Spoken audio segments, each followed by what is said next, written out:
C'est bon, on peut commencer? Tout d'abord, je vous remercie pour l'invitation de pouvoir parler. Puis, je vais faire un peu une rupture parce qu'on va parler surtout d'eau de surface et du Québec. Donc, une double rupture. Ça, c'est ce qu'il y a chez nous présentement. Donc, beaucoup de neige. On vous présente une photo. C'est la forêt Montmorency, un site expérimental où on fait beaucoup de travaux. C'est à 1 heure au nord de Québec. À la fin de l'hiver, mois de mai, il y a 2 mètres de neige au sol. La neige fond, en fait, graduellement pendant le mois de mai. Les routes forestières réouvrent à partir de juin, essentiellement. Puis, donc, c'est là qu'on travaille, c'est la forêt boréale. Aujourd'hui, je vais vous offrir une vision de comment on s'intéresse à l'évolution du régime hydrologique des cours d'eau sous changement climatique. Au Québec, l'eau est principalement prise, l'eau de consommation, principalement prise de rivières. Donc, pour à peu près 90 % de la population est approvisionnée de rivières. Donc, on s'intéresse beaucoup plus aux rivières qu'aux aquifères. Nos aquifères sont aussi beaucoup moins généreuses et grosses comme dans la région ici. Donc, je propose 3 regards complémentaires. Un premier regard, c'est l'observation. Donc, on a installé, vous voyez là, le cercle rouge, une tour d'afflux qui nous permet d'instrumenter le système. Et on a une photo ici.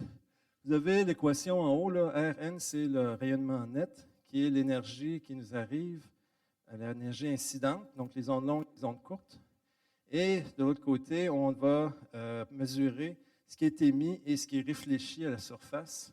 Donc, on a cet instrument-ci qui nous permet de mesurer les 4 signaux de rayonnement, puis d'avoir une idée du rayonnement, qui est en fait l'énergie qui va être utilisée ou fournie à la canopée. De l'autre côté, c'est l'énergie qui revient, qui ressort du système et qui retourne à l'atmosphère. Donc, on a des 2 termes de flux, H et lambda E, qui sont dans le premier cas l'énergie sensible et l'autre l'énergie latente, qui inclut l'évaporation. Donc, c'est toute l'énergie qui est véhiculée par la vapeur d'eau qui sort du système. Ça, c'est instrumenté par des anémomètres ultrasoniques et des hygromètres qui sont échantillonnés une dizaine de fois par seconde pour être capable de, par la méthode de corrélation des tourbillons, qui est expliquée un peu par le schéma à côté, qui permet de mesurer le transport de la vapeur d'eau vers de la canopée vers l'atmosphère. On a aussi des mesures au niveau des sols, donc des plaques de flux de chaleur, des sondes de température et des piézomètres que vous connaissez beaucoup mieux que moi. Puis, il y a de l'énergie qui est stockée dans la canopée qu'il faut suivre également. La forêt se réchauffe graduellement, tardivement, au mois de mai et juin. Puis, il va se refroidir plus tard, donc il faut aussi tenir compte de ça. Tous ces termes sont en fait tous les échanges verticaux qui existent. Puis, ce qui nous intéresse le plus, nous, c'est le terme d'évaporation, parce que c'est le terme qui est le moins bien maîtrisé dans les modèles hydrologiques. Et en partie parce que c'est le terme qui est le moins observé également. On a un site expérimental. Et ici, donc, vous avez le bassin versant expérimental. C'est 9 km² avec plusieurs stations de débit. Les triangles rouges représentent la tour qui est instrumentée ici dans le bassin 7A. On en a une deuxième de ce côté-là. Et l'année prochaine, on va en installer une troisième. On va présenter ici l'évaporation dans un contexte d'un schéma de Boudico. Je ne sais pas si vous avez déjà été exposé à ça. D'un côté, vous avez l'énergie potentielle, l'évapotranspiration potentielle qui est divisée par la précipitation. Fait que dès qu'on a des valeurs supérieures à 1, c'est des sites où l'évaporation est limitée par l'eau. En fait, il y a beaucoup plus de potentiel d'évaporation que d'eau disponible. Donc, vous voyez, là, on est dans des zones de plus en plus arides au fur et à mesure qu'on se déplace vers la droite, alors que sur l'autre axe, c'est l'évaporation réelle, celle qui est mesurée, et qui nous permet donc de savoir ce qui se passe vraiment. C'est que ce schéma nous permet en fait de comprendre dans quel système on est placé. Est-ce que c'est un système où l'évaporation est limitée par la disponibilité en eau ou par la disponibilité en énergie? Tous les sites ici, c'est des sites avec des tours à flux un peu partout dans le monde, en forêt boréale. Et Chez nous, ça, c'est nos sites à nous. Donc, on se distingue de ce qui se passe à peu près partout ailleurs en forêt boréale par un endroit qui est beaucoup plus humide et pour lequel l'évaporation est limitée par la quantité d'énergie. Chez nous, il y a beaucoup d'eau dans nos rivières parce que justement, on est dans un système qui est comme ça, où il y a une évaporation, mais il y a encore beaucoup de capacité dans le système. Une autre façon de l'illustrer, vous avez la forêt boréale ici qui est colorée. Toutes les zones en bleu sont des zones qui sont beaucoup plus humides. Notre site expérimental est ici au nord de Québec, là, dans une zone qui l'est particulièrement, alors que tout l'ouest du Canada est beaucoup plus sec. Donc, le Canada est un immense pays et avec une grande variabilité. Nous, nos travaux portent beaucoup sur les zones beaucoup plus humides, puis qui sont beaucoup moins documentées que ce qui est dans les zones plus arides. C'est le genre de données que nous donnent les installations que l'on a, qui sont présentées ici sur une échelle annuelle. Donc, vous voyez, on a 550 mm d'évaporation, mais des précipitations de 1,60 m, 1,6 m de précipitation, ce qui est considérable. Ça, c'est ce qui sort dans la rivière. L'équivalent d'un 1 mètre d'eau par année qui sort par la rivière, c'est au-delà de la précipitation moyenne sur les continents. Donc, c'est des châteaux d'eau spectaculaires puis couplés donc à des précipitations très grandes, des évaporations qui sont quand même substantielles, mais qui laissent énormément d'eau au système. Puis on s'est même intéressé à voir cette évaporation-là. À peu près la moitié, c'est l'eau interceptée sur le feuillage, soit de précipitation ou de neige. Donc, à peu près seulement la moitié qui est utilisée par les arbres dans les processus de transpiration. Nos arbres, il fait froid, ils ne poussent pas très rapidement, donc il ne faut pas trop les bousculer et ne consomment pas tant d'eau. Nous, ça nous apporte l'avantage d'avoir des mesures de ce genre-là, de pouvoir valider ensuite des modèles, un peu comme a été présenté juste avant, des modèles de surface. Donc ici, on a regardé la performance du modèle de surface canadien, qui s'appelle CLASS ou renommé classique présentement. Puis on l'a vérifié pour différents sites expérimentaux, dont les nôtres qui sont ici. Puis on voit que ces modèles-là fonctionnent plutôt bien à décrire les processus. Ceci dit, ce n'est pas parfait, il n'y a pas une adéquation parfaite entre l'évaporation observée. Il faut aussi savoir que les méthodes de flux ne sont pas exemptes d'erreurs et d'imprécisions. Également, ils ont aussi leurs propres problèmes. On a aussi travaillé avec René Terrien, qui est présenté hier avec le modèle hydrogéosphère. On a cherché à améliorer la représentation de l'évaporation à l'intérieur du modèle hydrogéosphère. Ici, on mesure simulation de la teneur en eau du sol. Vous voyez que c'est quand même assez bien réussi, ce qui n'est pas du tout facile à faire. Et une description de l'évaporation en noir, ce qui est observé et ce que l'on a réussi à modéliser. Donc, ce premier regard qui est de voir comment on peut aller chercher de la donnée pour mieux comprendre l'ensemble des éléments du cycle hydrologique, puis pouvoir venir raffiner les modèles. On travaille beaucoup avec les collègues d'Environnement Canada qui, eux, font des opérations opérationnelles un peu comme vient d'être présenté sur l'ensemble du pays. Nous, on va venir, avec les données expérimentales, venir vérifier la performance des outils. Naturellement, quand on se pose la question sur qu'est-ce qui va arriver dans le futur, là, il faut travailler avec des modèles, puis la tendance lourde et très dominante, c'est de travailler avec des scénarios qui vont provenir ensuite des scénarios de changement des gaz à effet de serre utilisés dans les modèles globaux. Donc, il y a des sites, là, il y en a sûrement chez vous. Ça, c'est un site canadien, gouvernement du Canada. On peut demander la ville qu'on veut. J'ai marqué pour chez moi, ville de Québec. Puis, on peut avoir accès. Ici, c'est les scénarios CMEPSIS. C'est pour CMEPSIS. On voit là que c'est assez stable jusqu'à les années 90. Puis là, ça se met à monter assez rapidement. Les scénarios les plus pessimistes en rouge. Donc, on passe d'une température moyenne là, qui était ici de l'ordre de 5 degrés, 4-5 degrés. On pourrait monter dans les 10 degrés. peut-être dans les 12 degrés. Donc, au Canada, on est dans l'hémisphère nord. Vous savez qu'on va refroidir plus rapidement que la moyenne mondiale. Donc, quand on a une cible de plus 2 degrés, pour nous, ça veut dire au moins plus 4. Et même si on va dans les régions plus au nord du Canada, c'est potentiellement plus 6 ou voire même plus 8 degrés. Donc, cette information-là est disponible. Précipitation, température, vient des modèles globaux. Ça, c'est pour les précipitations. On voit aussi une hausse des précipitations, qui est moins spectaculaire et moins différenciée entre les différents scénarios. Donc, on va vouloir utiliser cette information-là avec des modèles hydrologiques pour voir qu'est-ce qui se passe. Donc,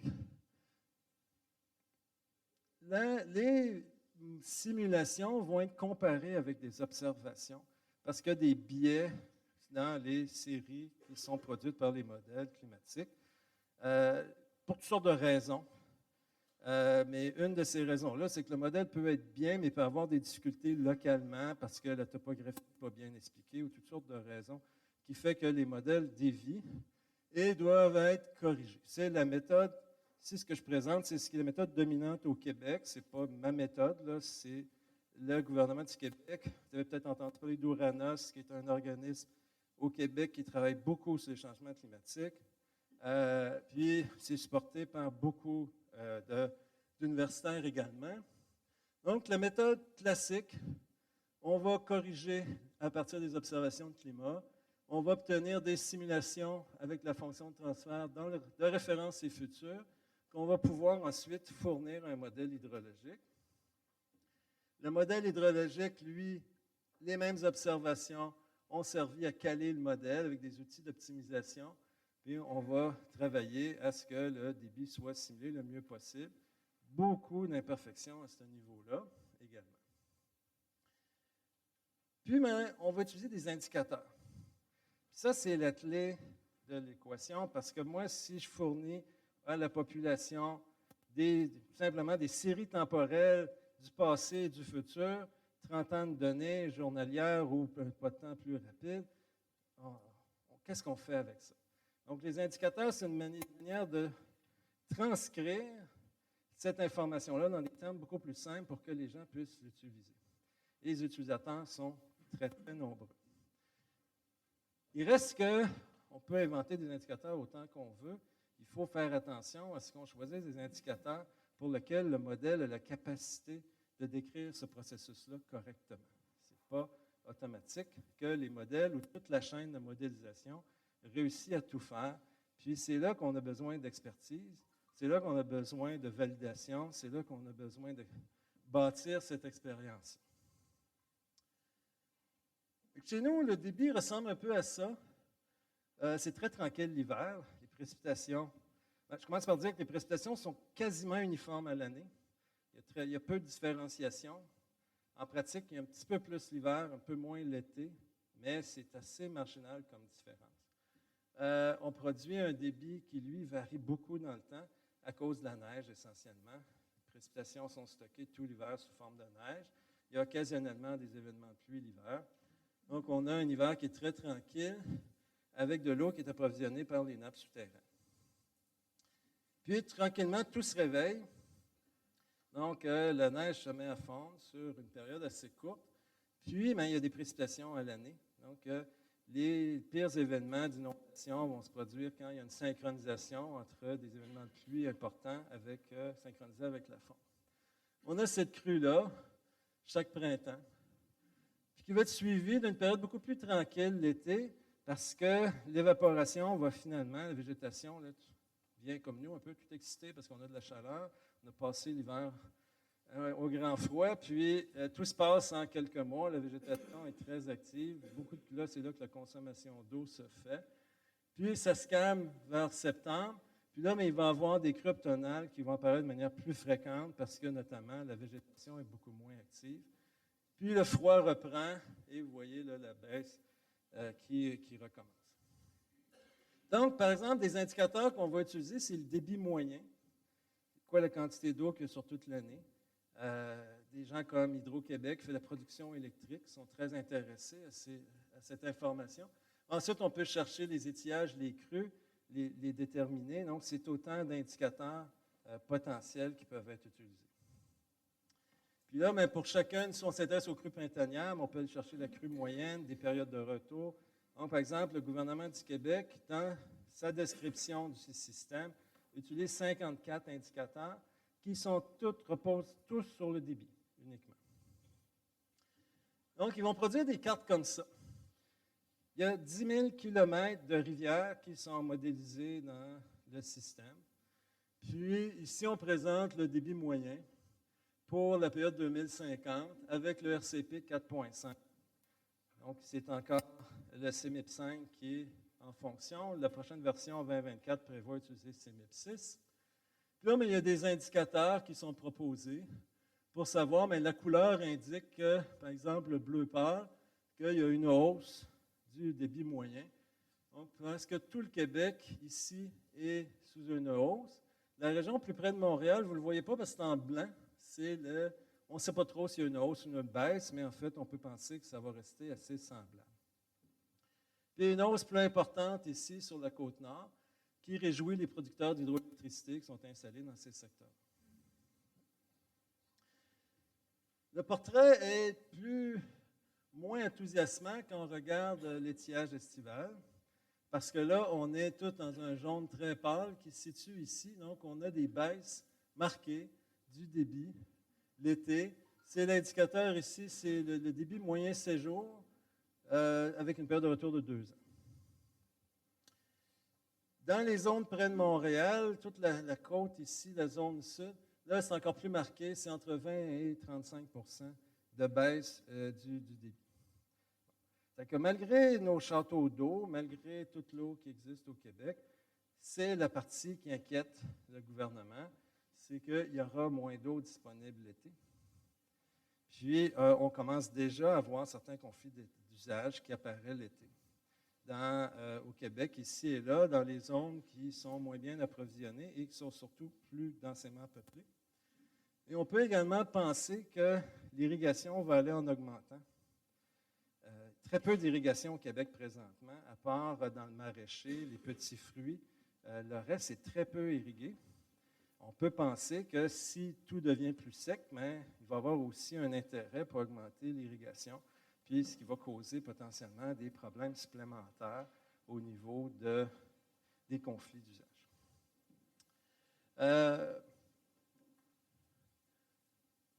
Donc, je vous ai mentionné Oranos il y a quelques minutes, là, qui est un organisme qui chapeaute avec le gouvernement du Québec tous les travaux qui se font là et qui vont donner beaucoup de mandats dans le milieu universitaire pour développer certains volets. Mais moi, je vais attirer votre attention qu'il n'y a aucune information sur les autres composantes du cycle de l'eau. Ce qui est présenté, c'est le débit. Et, première raison, c'est que c'est la variable qui est la plus importante dans notre gestion de l'eau. Mais aussi, c'est parce qu'ils ont peu confiance dans la capacité de leur modèle à décrire correctement l'évaporation. Donc, l'évaporation est décrite de manière assez sommaire dans les modèles hydrologiques conventionnels. Donc, ils n'osent pas trop présenter ça. Et le focus est vraiment présenté sur le débit. Il n'y a pas d'information non plus sur les aquifères. Les aquifères sont moins bien documentés que chez vous. J'ai pris un cours intensif là, depuis que je suis ici avec vous sur les aquifères. C'est moins documenté, c'est beaucoup moins suivi également que cette information. Donc, je vous ai dit au premier regard qu'il faut regarder tout le cycle. Moi, je suis un petit peu insatisfait de voir qu'on peut faire que ça. Ceci dit, je comprends déjà l'effort important d'offrir de l'information sur 10 000 km de rivière. C'est quand même un défi de mise en œuvre qui est non négligeable.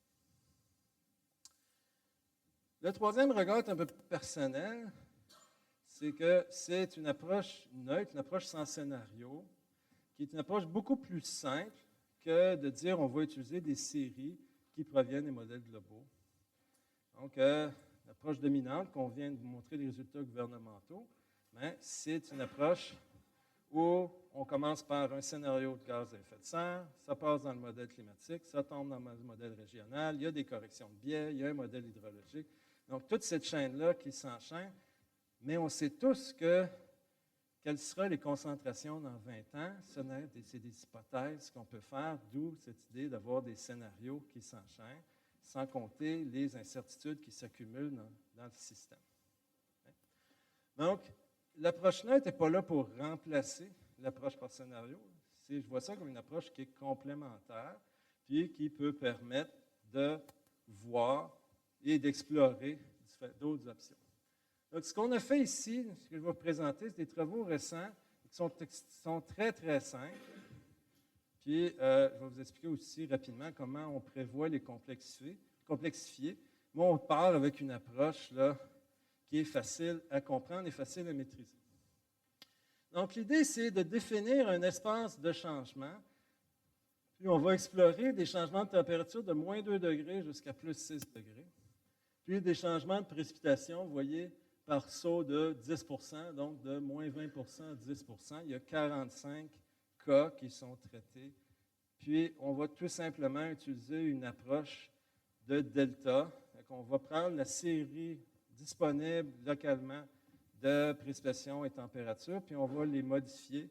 On va tout augmenter de 10 pour les précipitations et on va tout augmenter soit de moins 2 à 6 degrés pour les températures. C'est une approche qui est grossière, qui ne fait qu'un changement sur la moyenne et qui, bien sûr, ne tient pas compte des changements qui auraient lieu sur la variance. Donc, on s'attend que dans le futur, il va y avoir des changements, pas uniquement sur la tendance, mais également sur la variance, donc sur la fréquence des événements. Mais dans un premier temps, on voulait explorer partir du plus simple.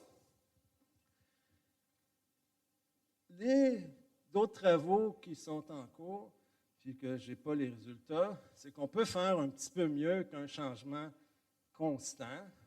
Par exemple, les modèles climatiques nous indiquent que chez nous, il n'y aurait pas un changement tout à fait constant. Il y aurait une augmentation des précipitations un peu plus l'hiver, puis un peu moins l'été.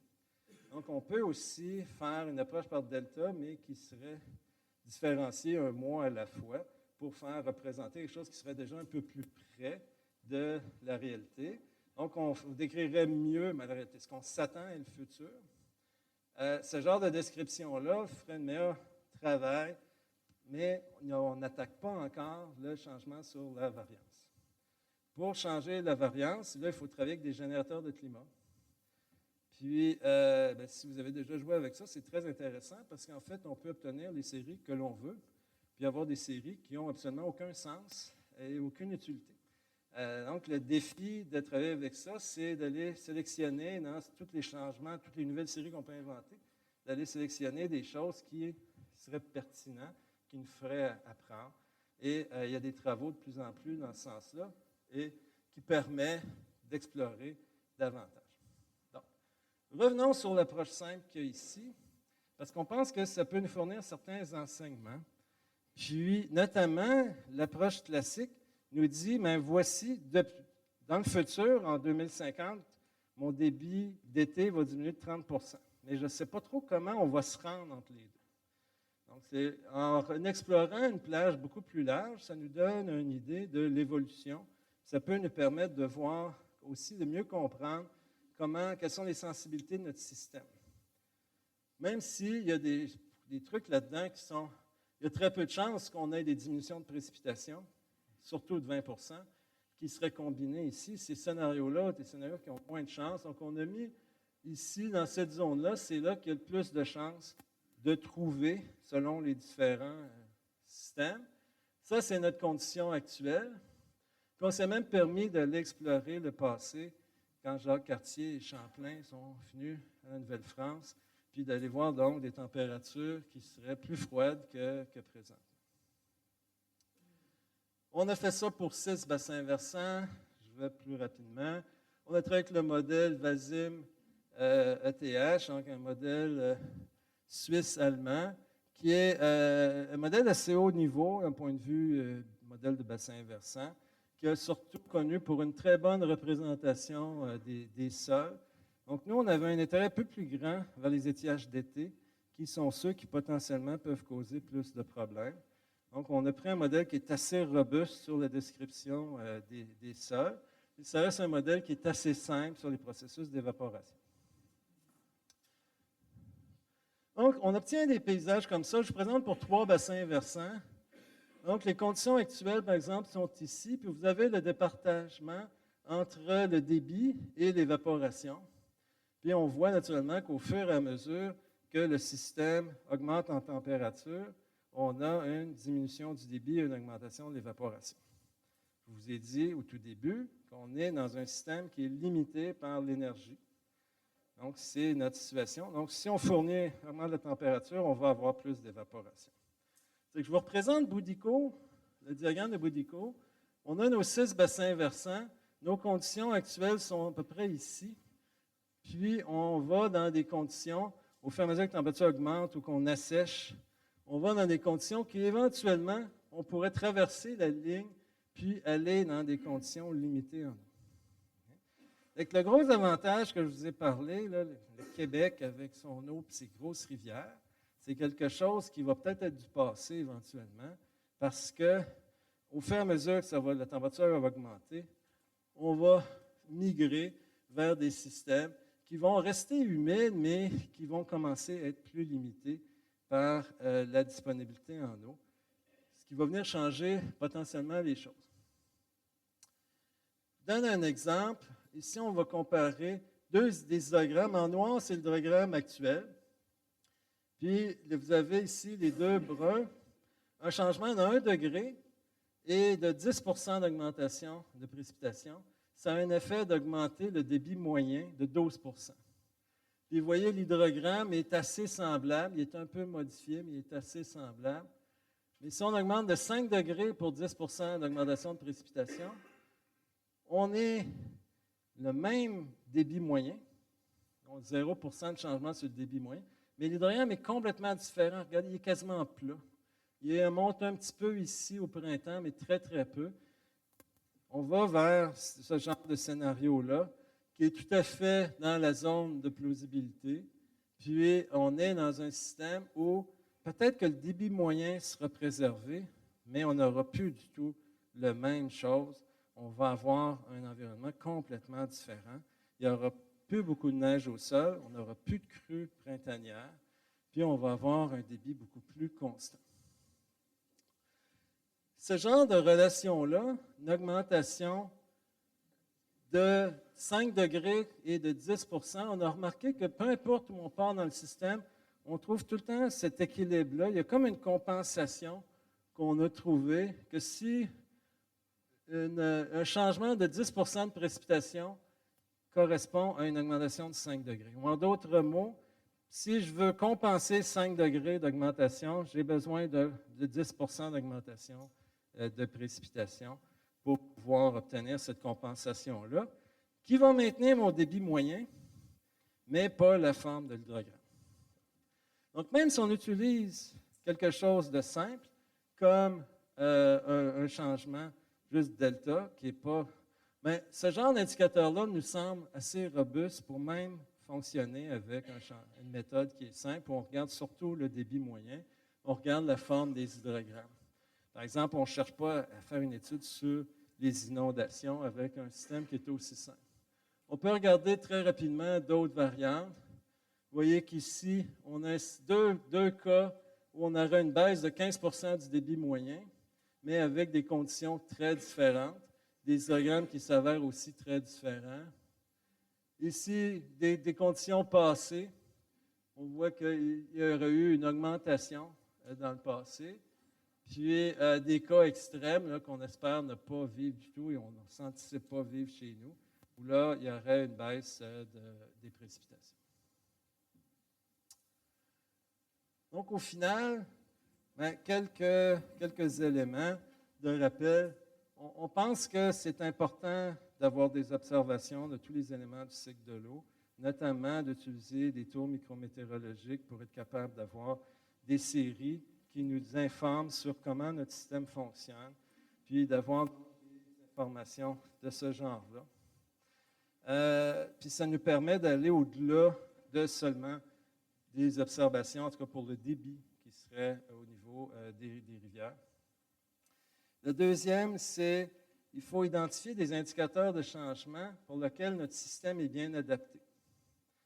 Et donc, pas essayer de faire parler des modèles au-delà de ce qu'ils sont capables de révéler. Donc, il faut vraiment prendre le temps de réfléchir à ça. Puis, il y a une diversification des regards qui peut être faite, qui apportent des informations qui peuvent être complémentaires et qui peuvent permettre de mieux comprendre la suite des choses, qu'est-ce qui nous attend. Merci beaucoup.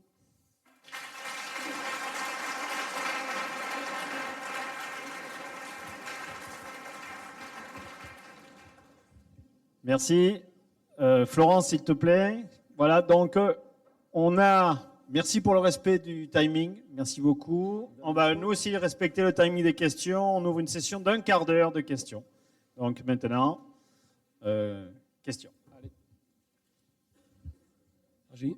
Donc Antoine Bayeux du conseil départemental de l'Hérault.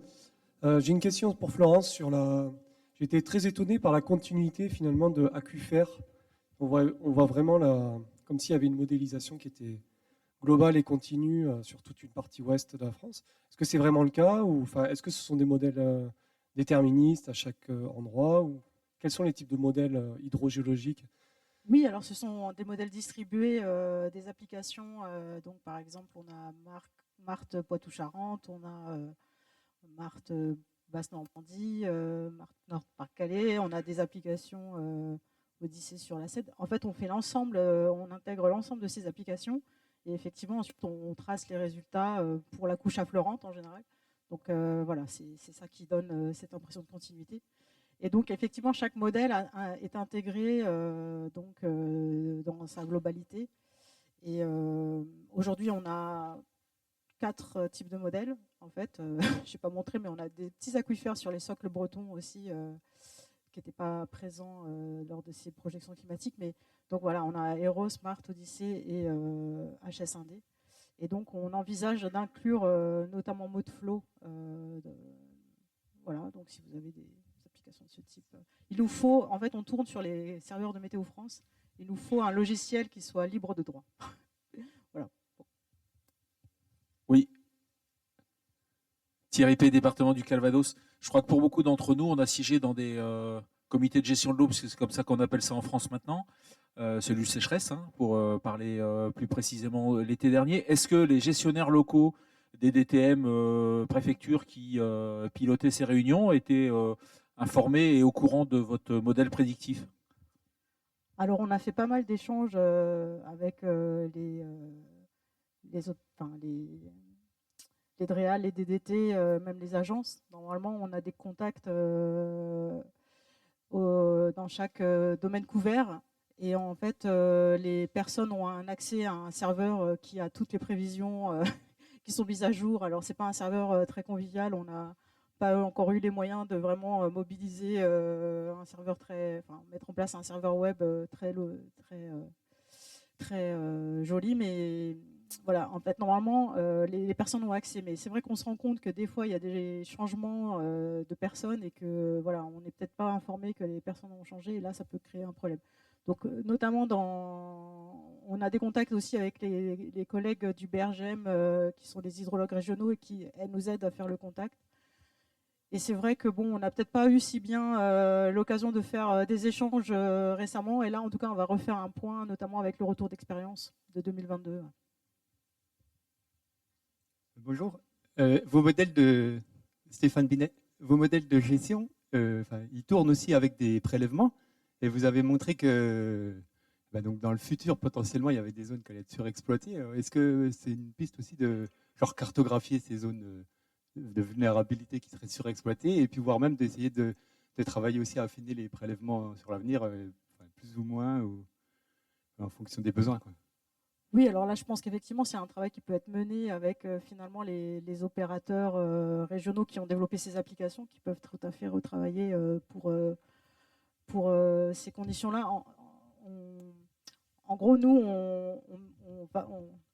on propose des applications temps réel, un peu opérationnelles sur des applications existantes ou même projection climatique. On essaie d'améliorer la cohérence entre les différentes applications hydrogéologiques, mais ensuite on revient toujours vers le gestionnaire régional. Hein. C'est à eux qu'il faut demander. On a vu qu'il y avait un problème avec ces prélèvements. Il faudrait peut-être que vous nous fassiez ces études-là. C'est pas, voilà, c'est pas Aquifer qui va faire ça. Nous, on s'occupe déjà de toute la mise en opérationnel temps réel et on essaie d'intégrer toutes les mises à jour, etc.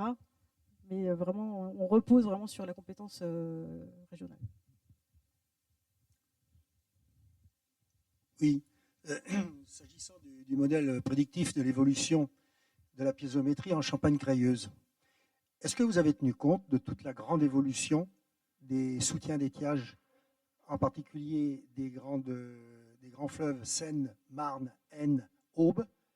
Il n'y a plus d'étiage, puisque ce sont les lacs qui soutiennent. Il y a donc une évolution profonde du niveau de la piézométrie. Et le deuxième point important, qui est un véritable massacre, c'est la suppression de tous les biefs du réseau secondaire en Champagne-Crayeuse, des petites rivières, et l'abaissement considérable qui en suit de l'évolution des étiages de plus en plus sévères. Ces biefs ont été supprimés parce qu'il fallait que les truites remontent. Je pense que les gens ne savaient pas comment fonctionnait l'aquifère crayeux avec la nappe alluviale, et toutes les truites sont détruites. Donc effectivement, ce n'est pas une bonne nouvelle. Nous, voilà, les applications sur ce domaine ont été recalées il n'y a pas très longtemps. Mais donc, on regarde essentiellement la piézométrie, on ne regarde pas forcément... jusqu'à présent, on n'a pas beaucoup regardé malheureusement les étiages, les débits. On a un travail en cours là, actuellement avec un postdoc justement parce que nos modèles simulent bien sûr les débits et les échanges nappe-rivière. Et donc là, on a un focus donc sur les débits d'étiage avec notre système et pour peut-être éventuellement compléter justement les prévisions qui sont faites avec Prémisse, voilà, pour apporter ce signal-là. Est-ce qu'on a mais effectivement, l'anthropisation du réseau de surface est aussi compliquée à intégrer. donc voilà, nous, si on est capable de donner un apport déjà avec les nappes, c'est pas mal, je pense. Mais voilà.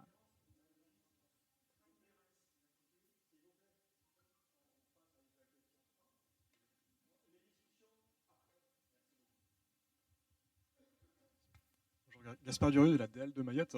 Je voudrais vous interroger par rapport aux dernières slides que vous avez proposées, où vous, au Québec, où vous montriez qu'on pouvait modéliser de manière simple un changement de débit, du profil des débits au cours de l'année, à horizon 2050 par exemple. Et j'aimerais savoir comment est-ce que cette information est reçue et utilisée par les décideurs politiques dans la gestion et la politique de développement du territoire au Québec. Est-ce que, quels sont les enjeux que vous rencontrez en fait? Est-ce que les décideurs ou les personnes à qui vous parlez comprennent qu'on peut changer véritablement la nature dans l'environnement au Québec si on en change à ce point la courbe des débits, quoi? Merci pour la question. Le seul point d'inquiétude vraiment au Québec pour l'instant, c'est les débits d'été. Ce qu'on a présenté, c'est des changements qui sont quand même pas à court terme, qui sont assez à long terme. Donc, l'emphase, c'est en termes de gestionnaire. C'est vrai que l'éveil se fait assez lentement. Je vais bien avouer qu'on est habitué, nous, beaucoup plus de gérer les surplus que les déficits. Donc, l'inquiétude du gouvernement, c'est les inondations.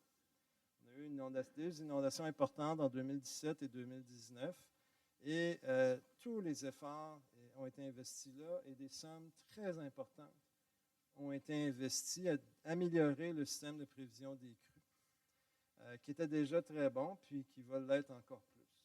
Quand je parle à mes collègues, je leur dis oui, mais les sécheresses, ils vont arriver, puis on le sait, mais on n'a pas d'écoute par rapport à ça. Les élus, il y a eu des inondations, il faut qu'ils montent la population qui s'occupe des inondations. Ça va prendre une grosse sécheresse pour que tout à coup, là, ils vont dire « Ah, il y a des sécheresses maintenant. » Puis là, je peux faire un tableau, là. Toute l'évolution du système d'études hydrométriques au Québec est toute liée à des événements qui sont produits. Ça a commencé en 1996 avec une très grosse inondation. Puis là, le gouvernement a réalisé qu'ils ont perdu un de leurs ouvrages. Ils ont réalisé qu'il fallait qu'il y ait des systèmes de prévision pour leur propre ouvrage. Tranquillement, ça s'est étendu. Puis les responsabilités ont grossi. Puis là, ils sont en train de mettre un système de prévision sur les 10 000 km de rivière que je vous ai montré, ce qui serait très en avance sur tout ce qui se fait partout ailleurs au Canada. Donc, sur ça, on est vraiment au point et même très en avance, mais pour les sécheresses, on n'est pas là. Donc, mais ça va venir, il va en avoir une éventuellement. Oui, moi j'ai une question. Yvan Cavallero, je travaille au BRGM. Vous avez présenté beaucoup de projections, donc à long terme, pour les deux en fait, hein, pour les deux intervenants. À long terme, on a vu aussi des prévisions, donc saisonnières météo.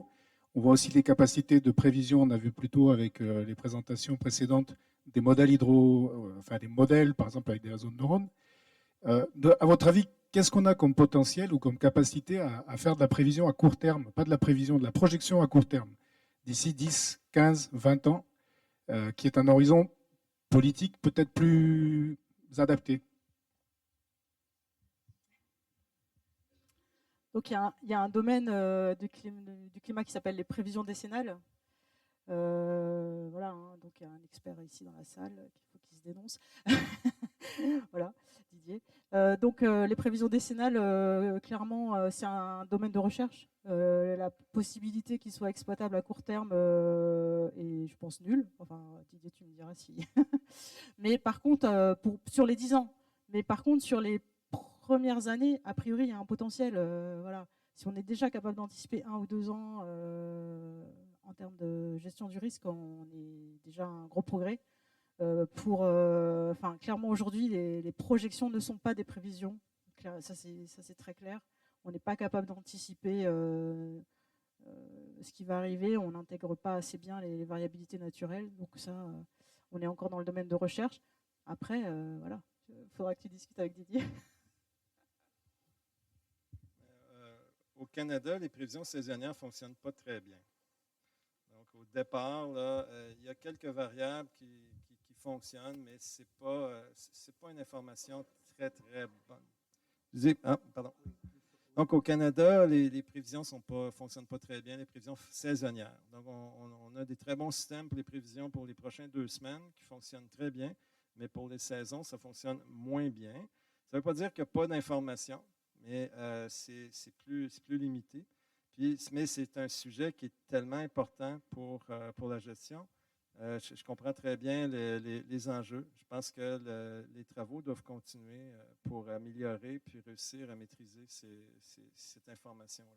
Effectivement, je suis d'accord avec vous.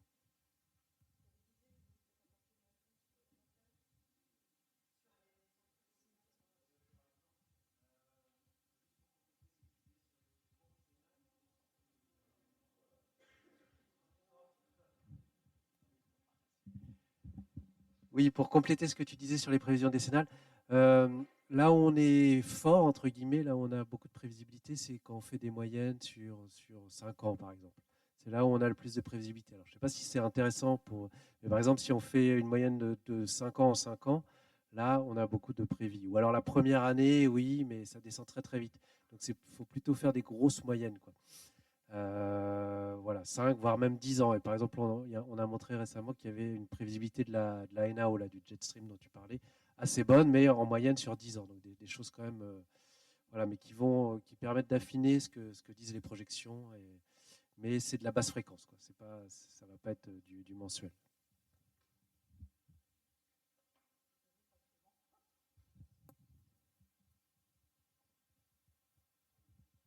Merci. Bruno Coupry, bureau d'études OCA. C'est une question pour les deux en même temps. Comment, dans vos prévisions du futur, vous intégrez l'évolution du paysage, et notamment de la période végétative? À ma connaissance, ce n'est pas fait au Canada, mais il y a des travaux dans ce sens-là qui travaillent plus avec les modèles de surface, puis donc qui pourraient éventuellement être intégrés dans les modèles de changement climatique. Donc, il y a des travaux pour ça. Pour ce qui est des applications à plus court terme, naturellement, c'est moins un enjeu. Mais je pense qu'il y a beaucoup d'efforts. Mais naturellement, c'est couplé aussi avec l'effort qu'il y a sur le carbone, parce qu'il y a beaucoup de questionnements sur l'évolution des forêts dans un contexte de carbone. Donc, les deux efforts se rejoignent dans ce genre d'intervention-là. Puis, c'est en fait beaucoup les gens qui travaillent sur les végétaux et sur le carbone qui peuvent amener des outils éventuellement qui seront utilisés par les gens de sciences d'atmosphère ou les hydrologues. Alors de notre côté, donc, on intègre l'effet CO2, hein, pour l'évapotranspiration notamment, hein, qui a un effet plutôt fertilisant. Voilà. Mais on ne change pas le type d'occupation du sol. Donc voilà, ça fait partie des, ça fait partie des nombreuses choses que l'on ne contrôle pas. Comme je disais, on a aussi des prélèvements constants dans le temps. Donc ça fait partie de tout ça. Après, c'est nous, notre hypothèse de base, c'est qu'on fait les scénarios tout égal par ailleurs. Si après un bassin veut faire des scénarios plus poussés avec d'autres hypothèses, voilà, il se retourne vers les experts régionaux. Bon. Écoutez, merci beaucoup. Merci à nos invités. Bravo.